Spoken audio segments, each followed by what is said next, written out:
Bonjour, bienvenue au podcast Connexion Primordiale, toujours dans un épisode de la série En balade avec Paul, un petit peu épisode informel. Alors cette nuit j'ai vécu les affres de la création, si on peut dire, ça m'arrive de temps en temps. Des discussions avec Ludivine la veille, hier au soir, je m'endors et puis après mon cerveau travaille en roue libre et puis je me réveille sur le coup de 2h30 du matin. Et là, les idées affluent, et puis au bout d'un moment, il faut se lever pour écrire toutes ces idées.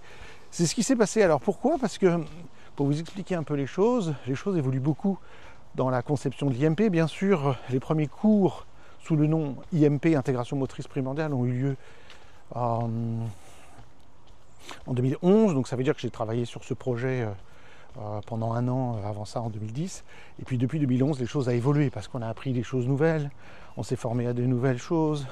Donc on a enrichi le corpus de l'IMP au fur et à mesure, la philosophie, la théorie qu'il y a derrière a changé, les livres, les formations, les rencontres, les professionnels avec qui on échange pendant les formations, tout ça a fait évoluer les choses. Et puis aussi des choses qui ont été élaguées, des choses qu'on se rend compte à l'usage ou en discutant avec les gens ne sont plus aussi efficaces parce qu'on découvre de nouvelles choses ou pas très intéressantes. Donc il y a eu beaucoup d'évolutions. De l'évolution aussi dans les manuels de cours, dans la manière d'enseigner, dans la pédagogie. Donc on peut dire que ça constitue l'IMP 1.0, mais il y a eu beaucoup d'évolutions pendant toute cette phase-là, beaucoup de changements. Et puis il y a exactement un an de ça, on a fusionné notre structure, non pas l'IMP, les gens croient que c'est l'IMP qui a été racheté par Volodalen, ce n'est absolument pas le cas. Ce qui s'est passé, c'est que nous, on avait une structure administrative pour donner nos cours qui s'appelle le Centre de formation de plaisir d'apprendre. Et c'est la galère. Pour nous, c'était compliqué de gérer tout ça. Et donc, on a eu la chance de fusionner un peu cette structure avec Volodalen, qui est la même chose, qui est une structure de formation dans laquelle ils proposent déjà plein de formations. Donc, eux, ils étaient plus structurés, plus balèzes, avec en plus des possibilités de prise en charge, etc. etc. Donc nous, on a en quelque sorte, on a passé notre activité de formation à Volodalen, mais on a toujours la main 100% libre sur l'IMP. On est libre de faire ce qu'on veut sur l'IMP, évidemment, ça va de soi. Donc on est super content. On peut dire que c'est un peu IMP 2.0. Pourquoi ? Parce qu'on en a profité pour changer notre manière de fonctionner qu'on avait jusqu'à présent. C'est-à-dire qu'on est passé des cours qui étaient 100% en présentiel, des cours de 4 jours, à ce qu'on appelle maintenant une formation hybride. C'est-à-dire que la partie théorique est maintenant à étudier chez soi, sous forme de vidéos, d'audio, de diapos, de PDF, etc., à son rythme, sur plusieurs semaines, ce qui donne un niveau bien plus élevé quand les gens arrivent pour la partie pratique. Et donc nous, on va entre guillemets on se contente quand les gens viennent en stage, c'est pour 2 jours et demi de pratique intensive. Ce qui est génial, c'est que d'abord ça fait que 2 nuits d'hôtel pour les gens, donc ça coûte beaucoup moins cher. Et puis les gens ayant bien étudié la théorie auparavant, eh bien on se rend compte que la qualité des cours est bien meilleure. Et jusqu'à maintenant, on constate dans les notes post-formation que les notes sont plus élevées que ce qu'on avait avant. C'est pourtant le même contenu, mais évidemment le fait que les gens étudient chez eux leur donne une disponibilité d'esprit, une disponibilité pour l'aspect pratique bien plus élevée qu'auparavant. C'est logique. Donc on est super content. On peut dire que c'est l'IMP 2.0, même si les fondements de l'IMP n'ont pas là changé, mais ça a changé quand même dans la pédagogie, puisque les formations sont organisées différemment avec ce truc hybride. Du fait qu'on a pu passer la main depuis un an de tout ce qui est administratif, qu'on n'est plus à gérer ça, et je peux vous assurer, quand vous êtes directeur d'un centre administratif comme ça, c'est-à-dire pour Ludivine et moi, avec 2 secrétaires, avec tout ce qui est à gérer, ça nous prenait plusieurs heures par jour, évidemment, de gérer le centre de formation. C'est plusieurs heures par jour que nous n'avons plus à fournir aujourd'hui comme travail. Alors on fait d'autres choses. Hein. Depuis un an, on a enregistré toutes les formations. C'est un travail monumental, et ça, c'est surtout Ludivine qui s'occupe de ce qu'il y a derrière, des programmes, de tout faire pour avoir des belles formations en ligne dans cet aspect numérique hybride. Et du coup, nos cerveaux, entre guillemets, sont plus disponibles pour réfléchir à l'IMP, le futur de l'IMP, ce qu'on veut, etc. etc. Ça, c'est hyper important. Comment on se présente, quelles sont les spécificités de l'IMP, quelle est la différence avec d'autres approches similaires qui peuvent exister. En particulier, on est considéré comme faisant partie des approches autour des réflexes archaïques, en quoi on est différent. Et puis on voit comment les choses évoluent au niveau des réseaux sociaux, au niveau de la manière dont tout ce travail sur les réflexes est présenté, et comment nous on veut un peu sortir du lot en quelque sorte, montrer notre originalité sans évidemment dénigrer ce que font les autres, ce qui n'aurait aucun intérêt puisque nous on s'est enrichi du travail avec les autres, on continue à le faire, on veut continuer à le faire. Et ce qu'on aime c'est collaborer avec des tas de gens et tous les points de vue sont bons à prendre. En tout cas, donc voilà, les choses évoluent. Et puis hier, on a eu beaucoup de discussions sur alors, est-ce que ta définition de l'IMP a évolué? Il y a quelques jours, Ludivine m'avait fourni une nouvelle définition de l'IMP pour les professionnels, c'est-à-dire une sorte de présentation, un petit texte de présentation de l'IMP auprès des professionnels de la santé, de l'éducation, de la relation d'aide, etc. Pas pour le grand public, mais pour les professionnels. Et puis, c'est une définition que j'ai trouvée excellente, évidemment. Et puis, notre idée, c'est, ok, maintenant on a fait ça, c'était le plus facile. Maintenant, comment présenter l'IMP de manière plus générale auprès du grand public, de telle sorte que quand on arrive sur notre site internet, c'est très clair qu'est-ce que c'est que l'IMP, pour qui, pourquoi, comment, à quoi ça sert, quelle est sa philosophie, etc. Et puis parallèlement aussi, de pouvoir, parallèlement que les professionnels en IMP puissent le présenter très clairement, de faire évoluer aussi les triptyques qui présentent l'IMP, etc. Donc voilà, vous avez eu cette discussion, on a échangé des points de vue, comme ci, comme ça, etc. Puis évidemment, après je me couche, je m'endors. Et puis sur le coup de 2h du matin, je me réveille, 2h30. Et puis ça cogite en disant, bah oui. Vous savez, c'est toujours le plus difficile. Si on vous demande de faire, ça c'est un truc de formateur bien connu, on vous demande de faire une formation de 4 jours comme ça au pied levé, aucun problème, vous avez 4 jours pour présenter votre théorie, pour présenter votre méthode, vos trucs, vos machins, ça ne pose aucun problème de donner cours pendant 4 jours, on va pouvoir s'organiser. Et donc la préparation est assez faible en fin de compte. Si on vous demande de faire une formation qui dure 2 heures, ou de faire une présentation de 2 ou 3 heures, là ça va demander beaucoup plus de travail, il faut être concis, il faut aller droit au but, etc. Et vous le savez, l'exercice ultime, c'est les fameuses conférences TED qui duraient, je ne sais plus combien, 6, 7, 8 minutes, ou en tout cas en moins de 10 minutes, être capable de présenter l'essence de son travail, l'essence de sa recherche, parfois l'essence de toute une carrière, dans certaines présentations comme ça. Bon, parfois il y avait des TED de 20 minutes, mais voilà, dans un espace de 10, 15, 20 minutes, tout présenter. Et évidemment, l'exercice là demande des jours et des jours et des jours et des jours de préparation pour arriver à ce qu'on appelle la quintessence de notre pensée. C'est pas évident, évidemment, un chercheur, quelqu'un qui a passé sa vie à étudier un sujet, vas-y, explique-le-moi en 5 minutes, en 10 minutes, en 20 minutes, c'est beaucoup plus difficile que voilà, tu as 4 jours pour le faire. Donc ça c'est très intéressant. Donc nous, évidemment, si je dis tu as 1 heure devant toi, on va parler de l'IMP, de ses fondements, de son histoire, de ceci, cela. Ok, mais qui est prêt à entendre une conférence d'1 heure pour entendre parler d'une méthode nébuleuse qui ne connaît ni d'Ève ni d'Adam? Donc l'idée c'est comment être efficace, comment aller droit au but, et comment en quelques mots définir les choses. Donc évidemment, j'ai commencé par faire le grand classique de pédagogie qui est connu, qui, que, quoi, quand, qu'est-ce, des trucs comme ça, pourquoi, comment, voilà, poser les questions là. Donc j'ai posé un peu ces jalons là, ça m'a donné un premier texte, et puis après ça, évidemment, il faut. Alors, après ça, il se passe une double chose qui est terrible. Une première chose, on se dit, alors attends, ça c'est redondant avec ça, comment on peut aller d'être plus percutant et d'élaguer un peu. Mais aussi parallèlement, et c'est souvent pire, arrive, ah oui, mais il y a ça, il y a ça, il y a ça. Et puis le petit texte qu'on voulait un paragraphe au début, ça fait 2, 3, 4, 5, et puis maintenant c'est une bonne feuille A4. Donc ça va pas, c'est déjà très bien parce que pour le site internet, ça va suffire de dire pour qui, comment, etc. Donc on va pouvoir répondre à ça.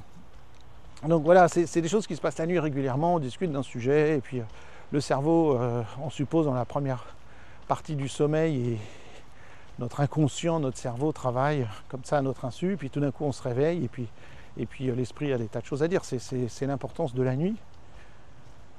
J'ai appris aussi à me lever comme ça au bout d'un moment pour 2 raisons, parce que de toute façon je ne vais pas m'endormir, et puis surtout si je ne me lève pas et que je ne l'écris pas, vous savez très bien, ça va disparaître, et on se rendort, et on se réveille au petit matin, et là c'est foutu, il n'y a plus rien. Les grandes idées géniales ont disparu. Voilà. Donc c'est ce qui m'est arrivé cette nuit, sans doute sans aucun intérêt pour vous, mais vous dire qu'on travaille beaucoup, et que j'ai dit qu'on préparait un peu IMP 3.0, maintenant que les choses sont posées. Alors IMP 3.0, est-ce que ça veut dire qu'on va déstructurer tous les cours et tout refaire et tout remettre dans un autre sens? Non, ça ne veut pas dire ça. Ça veut dire qu'on va garder les cours tels qu'ils sont, et ils sont très bien. L'avantage de la formation hybride, c'est que nous allons ajouter dans notre cursus formation hybride des modules supplémentaires pour les gens que ça intéresse, que ce soit sur la philosophie, l'approche éducative ou un certain nombre de techniques supplémentaires que les gens peuvent faire en autonomie. Et donc on va enrichir encore plus notre corpus de formation. Alors, je peux vous dire, le nombre d'idées qu'on a est absolument phénoménal. Le problème, c'est le temps, l'énergie et tout ça, évidemment. Et comme nous n'avons pas on n'a pas d'obligation, nous on est très bien tel qu'on est, mais c'est juste cette passion qu'on a envie de partager les choses, et ben voilà, ça se fera. Mais sachez qu'il y a un bouillonnement d'idées, il y a plein de trucs, on a envie de faire d'autres choses dont je ne peux pas vous parler parce que on ne va pas vendre la peau de l'ours avant qu'il soit tué, et puis ça ne sert à rien. Il y a des choses qui pourront apparaître en quelques semaines, d'autres en quelques mois et d'autres en quelques années. Et d'ici là, l'eau aura coulé sous les ponts, on aura d'autres intérêts peut-être, et donc il y a des projets, comment dirais-je, récurrents qui reviennent comme ça en disant « Ah, mais on parlait de faire ça et ça, et oui. » Puis il y a eu des idées vraiment géniales qu'on avait avec Ludivine, qui nous ont amenés vers d'autres projets de vie, en quelque sorte, vers d'autres directions que finalement, avec le temps, on n'a pas prises, mais qu'on aurait pu prendre et donner une toute autre direction à ce qu'on fait professionnellement. Mais voilà, on doit faire des choix, et puis un des choix importants, surtout vous en doutez, qui vient du côté de la force féminine, c'est d'être réaliste, de chercher à remettre de recaler un peu le pôle qui veut avoir plein d'idées dans tous les sens, mais après il faut réaliser les choses, et on a une santé, on a une vie psychique, on a un couple qui doit être préservé de tout ça, et des trop grands trucs. Alors évidemment, il y a une partie de notre vie où on aurait pu décider de gagner beaucoup d'argent, à un moment où ça cartonnait bien, il nous a fait des grosses propositions, on avait des possibilités de faire des cours encore plus énormes, d'aller dans plein d'endroits, y compris plein d'endroits du monde, de traduire l'IMP, on nous a proposé des livres, on a même rencontré des éditeurs qui voulaient un gros bouquin et faire un gros truc et tout. Et c'est des choix qu'on a fait, de dire on a suffisamment d'argent, on est suffisamment satisfait de notre mode de vie. Faire une méthode qui aurait encore plus de succès, ça implique embaucher du monde, avoir une grosse équipe, se transformer en businesswoman et businessman, se transformer en chef d'équipe, etc. C'est quelque chose que d'abord on ne sait pas faire, qui n'est pas dans nos cordes, et qui nous aurait éloigné de ce qu'on aime faire, le contact avec les gens, partager. Ludivine a toujours son cabinet où elle reçoit toutes les semaines du monde. Voilà, ce sont des choix. Alors, on a quand même cet entre-deux qui vient d'apparaître. On n'a pas eu encore le temps de souffler parce que ça fait 1 an, comme je vous ai dit, qu'on a fusionné notre structure administrative avec Volodalen, ce qui nous permet d'avoir l'infrastructure pour réaliser nos rêves. On ne remerciera jamais assez Cyril, Thibaut et toute l'équipe de Volodalen pour le magnifique travail qu'ils font en arrière-plan. Mais quand je dis qu'on n'a pas soufflé encore, c'est le fait qu'on n'a pas fini d'enregistrer les cours. Ça fait 1 an et il nous reste encore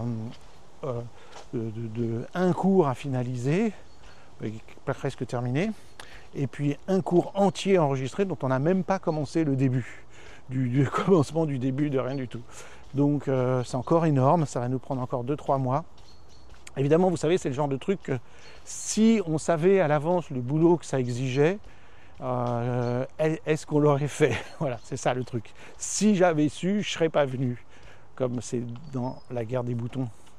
Donc, mais c'est comme ça la vie, on se lance dans des trucs puis on est content, puis si on calcule à l'avance toutes les difficultés qu'il va y avoir, on bouge jamais, on n'avance jamais. Donc voilà, on est très content.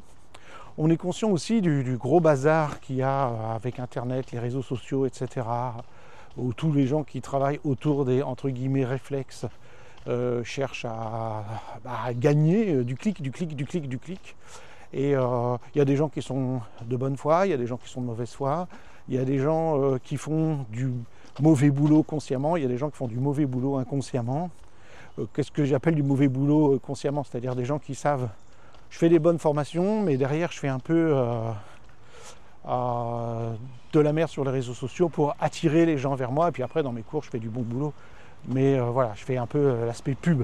Hein, c'est le principe de la pub.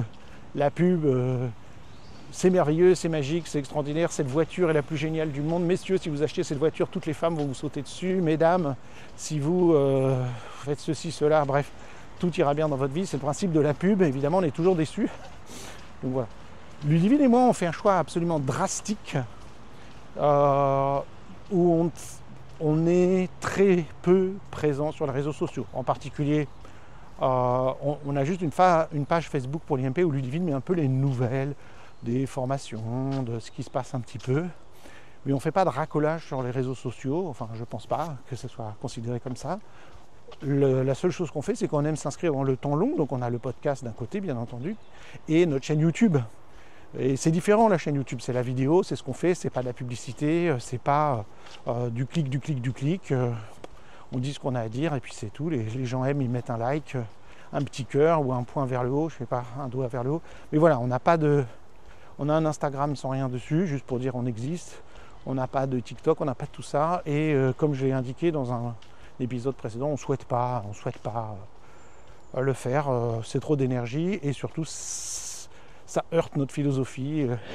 Tout le monde dit que les réseaux sociaux détruisent l'être humain, les enfants, que ça nous bousille le cerveau, qu'on n'arrive plus à dormir, que c'est mauvais pour la santé. C'est difficile pour nous d'avoir ce discours dans les formations et de faire du clic, de chercher à faire du clic sur les réseaux sociaux. Donc vous voyez, c'est un conflit aussi de valeurs.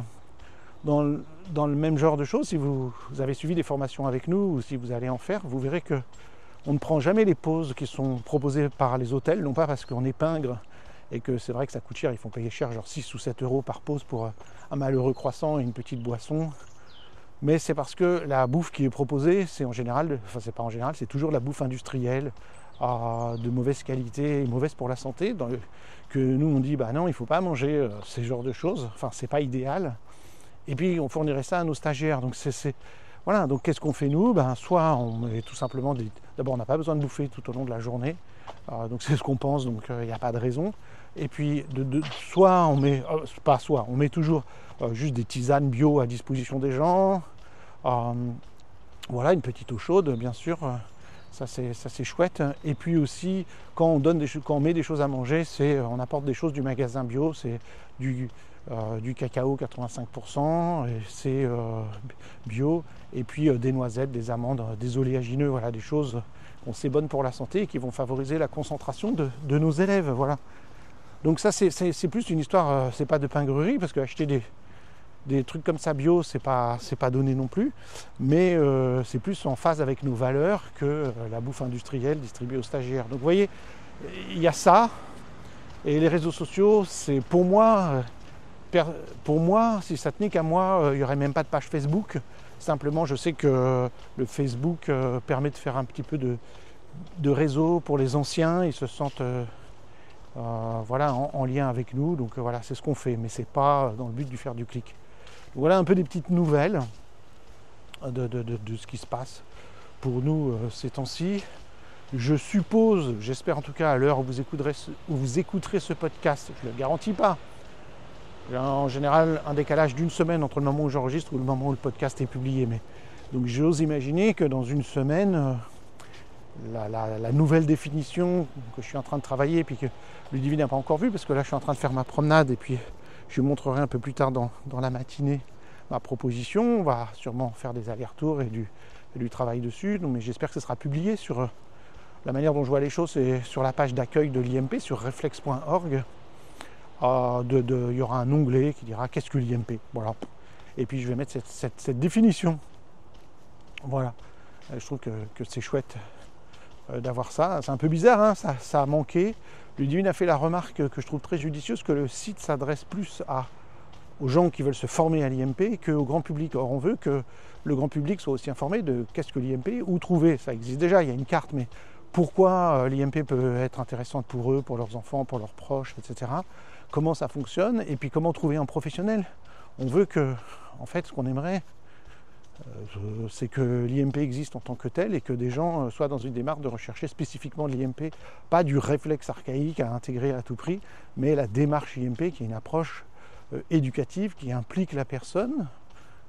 Nous on n'appelle pas, c'est un client évidemment, mais on appelle ça un apprenant, parce que c'est notre philosophie de vie, la vie est apprentissage, qui implique l'apprenant dans toute la démarche, depuis le début de la séance jusqu'à la fin de la séance qui se termine pas véritablement parce qu'elle est prolongée à la maison par le programme moteur que les gens vont effectuer chez eux.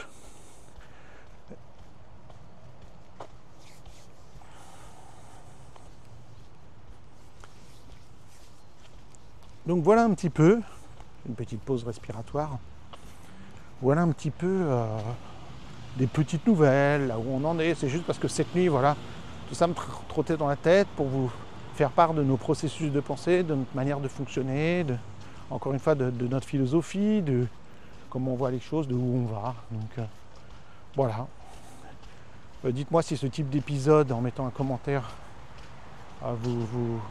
vous intéresse ou pas, de savoir un petit peu ce qui se passe en arrière-plan. Et puis voilà, si cet épisode est écoutable sur toutes les plateformes de podcasts qu'on retrouve sur Android, dans n'importe quelle application de téléphone Android où vous avez des podcasts, vous écrivez Connexion Primordiale, vous le retrouvez aussi sur Spotify, Connexion Primordiale, et sur YouTube. Et je ne crois pas qu'on soit disponible sur Apple, parce qu'il faut créer un compte Apple et faire partie du système Apple, et nous ne sommes pas dedans. Mais les gens qui sont sous Apple ont accès à Spotify, à YouTube, et surtout évidemment c'est disponible dans n'importe quelle application de podcast qui ne soit pas Apple, que vous pouvez utiliser sur Apple et directement via notre site internet, soit reflex.org, soit ressources-primordiales.fr, où vous trouvez ça sur l'onglet podcast.